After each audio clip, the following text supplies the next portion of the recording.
ഹൈറിച്ച് നിക്ഷേപ തട്ടിപ്പ് കേസിൽ ഉടമകളുടെ സ്വത്തുവകകളിന്മേലുള്ള താൽക്കാലിക ജപ്തി സ്ഥിരപ്പെടുത്തിയ കീഴ്ക്കോടതിയുടെ ഉത്തരവ് ഹൈക്കോടതി റദ്ദാക്കി. ജപ്തി സ്ഥിരപ്പെടുത്തൽ അപേക്ഷ നൽകിയത് സമയപരിധി കഴിഞ്ഞാണ് എന്ന് ചൂണ്ടിക്കാട്ടിയാണ് നടപടി. വിഷ്ണു സുരേഷ് കൊച്ചിയിൽ നിന്ന് ചേരുന്നു കൂടുതൽ വിവരങ്ങളുമായി. വിഷ്ണു, എന്താണ് കോടതി നടപടിയുടെ വിശദാംശങ്ങൾ?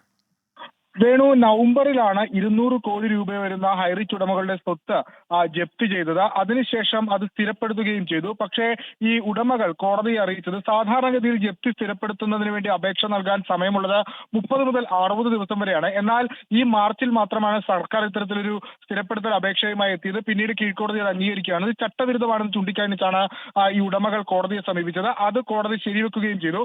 മറ്റൊരു പ്രധാനപ്പെട്ട കാര്യം, നടപടിക്രമങ്ങൾ പാലിച്ച് ജപ്തി നടപടികൾ വീണ്ടും നടത്തിന് ഈ ഉത്തരവ് തടസ്സമാകില്ല എന്ന കോടതി വ്യക്തമാക്കുകയും ചെയ്തിട്ടുണ്ട്. ജസ്റ്റിസ് പ്രദീപ് കുമാറിന്റെ ബെഞ്ചാണ് ഇത്തരത്തിലൊരു ഉത്തരവ് പുറപ്പെടുവിച്ചത്. വേണു. വിഷ്ണു സുരേഷാണ് കൊച്ചിയിൽ നിന്ന് വിവരങ്ങൾ നൽകിയത്.